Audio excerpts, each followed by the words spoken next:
Baahubali shooting work మరికొద్ది రోజుల్లో finish చేసుకుని తన నెక్స్ట్ సినిమాపై ఫోకస్ పెట్టనున్నాడు ప్రభాస్. రన్ రాజారంతో హిట్ కొట్టి ప్రభాస్ ని ఇంప్రెస్ చేసిన సుజిత్ కు తనను డైరెక్ట్ చేసే గోల్డెన్ ఛాన్స్ ఇచ్చాడు, పైగా ఆఫ్టర్ బాహుబలి. సో అందుకే ఈ సినిమా కథను బడ్జెట్ ను కూడా హై స్టాండర్డ్ లో ఉండేలా చూసుకుంటున్నారు. ఇప్పటికే ఈ సినిమాలో హీరోయిన్ గా Bollywood beauty Parineeti Chopra final అయిందనే సమాచారం వినిపిస్తుంది. ఈ సినిమాని నేషనల్ వైడ్ రిలీజ్ చేస్తుండటంతో బాలీవుడ్ మార్కెట్ కి కనెక్ట్ అవ్వడం కోసం విలన్ ని కూడా అక్కడి నుండి ఇంపోర్ట్ చేస్తున్నారు. బాలీవుడ్ లో హీరోగా ఎంట్రీ ఇచ్చి ఫ్లాప్ అయ్యి విలన్ గా మారి హిట్ కొట్టిన నీల్ నితిన్ ముఖేష్ ని విలన్ గా తీసుకుంటున్నారు. ఆల్రెడీ తమిళ కత్తిలో స్టైలిష్ విలన్ గా క్రూయాలిటీ చూపించిన నీల్ నితిన్ ముఖేష్ ని ప్రభాస్ మూవీతో టాలీవుడ్ లోకి దించుతున్నారు. దీంతో ఈ సినిమా ఊహించని బ్రెయిన్ గేమ్ తో సూపర్ స్టైలిష్ గా తెరకెక్కుతుందని క్లారిటీ వచ్చేసింది.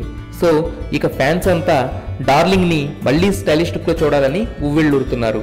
ఈ సినిమాకి దాదాపు 150 కోట్ల బడ్జెట్ కేటాయించారని టాక్.